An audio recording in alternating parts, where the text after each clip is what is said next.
चलिए बात करते हैं 1936 की, एक ऐसे लेख की जो इतना क्रांतिकारी था, इतना रैडिकल था कि उसे भाषण के तौर पर बोलने ही नहीं दिया गया। ये था डॉक्टर बी.आर. अम्बेडकर का एनिहिलेशन ऑफ कास्ट, यानी जाति का विनाश। तो आइए समझते हैं कि इन विचारों में ऐसी क्या खास बात थी जो आज भी इतनी मायने रखती। कभी सोचा है कि कोई भाषण इतना खतरनाक कैसे हो सकता है कि उसे लोगों तक पहुंचने से पहले ही रोक दिया जाए?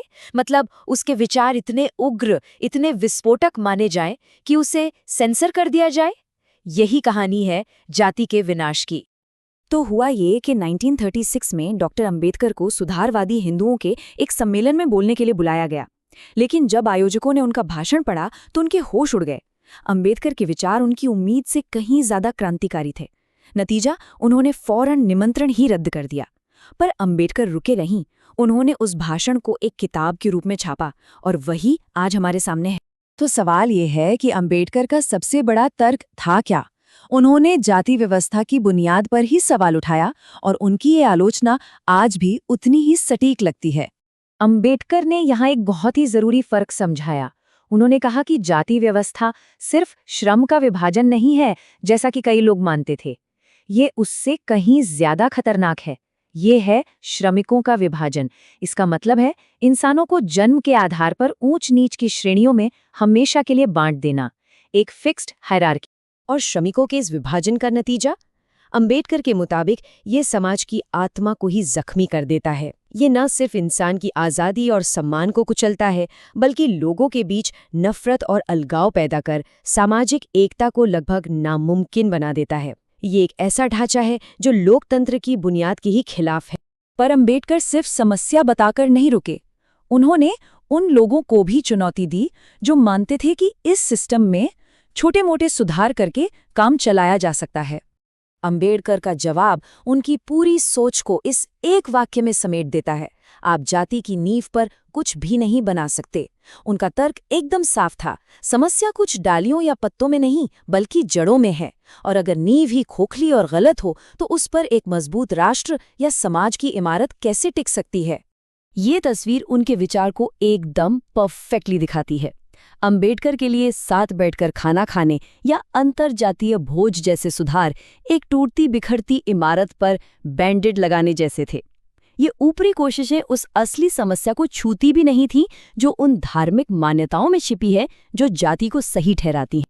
और यहीं पर अंबेडकर और महात्मा गांधी जैसे दूसरे सुधारकों के बीच का बुनियादी फर्क साफ दिखता है। गांधी और अन्य सुधारक अस्पृश्यता को एक बुराई तो मानते थे जिसे हटाना था, लेकिन वे जाति व्यवस्था को बनाए रखना चाहते थे। अंबेडकर के लिए ये नामुमकिन था। उनका मानना था कि अस्पृश्यता कोई अलग बीमारी नहीं, बल्कि जाति व्यवस्था का ही एक लक्षण है, एक इनएविटेबल आउटकम है। जब तक आप जड़ यानी जाति को नहीं मिटाते, ये जहर किसी न किसी रूप में फैलता ही रहेगा। तो अगर सुधार कोई जवाब नहीं है, तो फिर रास्ता क्या है? चलिए अब देखते हैं कि अंबेडकर ने इसका क्या समाधान पेश किया जो इतना रैडिकल माना गया। तो अंबेडकर का समाधान था जाति का विनाश। और यहाँ ये समझना बहुत जरूरी है कि विनाश से उनका मतलब किसी शारीरिक हिंसा से बिल्कुल नहीं था। उनका लक्ष्य था विचारों का विनाश, उन धार्मिक मान्यताओं और ग्रंथों की पवित्रता का विनाश जो इस असमान व्यवस्था को भगवान का दिया हुआ बताकर सही ठहराते हैं। उनका ब्लूप्रिंट बहुत क्लियर था, 2 स्टेप्स का। पहला कदम, पुरानी असमान नींव को गिराना, यानी उन धर्म ग्रंथों के अधिकार को चुनौती देना जो जाति को सही ठहराते हैं। और दूसरा कदम, उस साफ जमीन पर एक नए समाज का निर्माण करना जिसकी नींव स्वतंत्रता, समानता और भाईचारे पर टिकी हो। यही वो सिद्धांत है जो बाद में भारतीय संविधान की आत्मा बने। अब सवाल ये उठता है कि लगभग 1 सदी पहले लिखा गया ये लेख आज भी इतना महत्वपूर्ण क्यों है?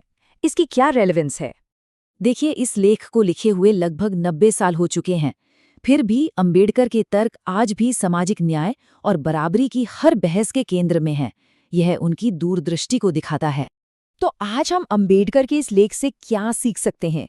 पहली बात कि सच्चा लोकतंत्र सिर्फ वोटों का खेल नहीं बल्कि सामाजिक बराबरी का नाम है।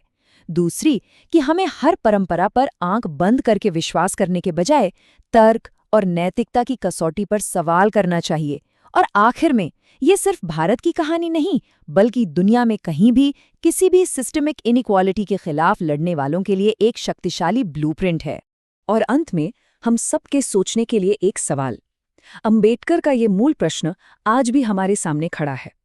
अगर किसी समाज की नींव में ही कोई खामी है, तो क्या उसे ऊपर ऊपर से ठीक करना काफी है, या फिर उसे पूरी तरह से बदलने की जरूरत है?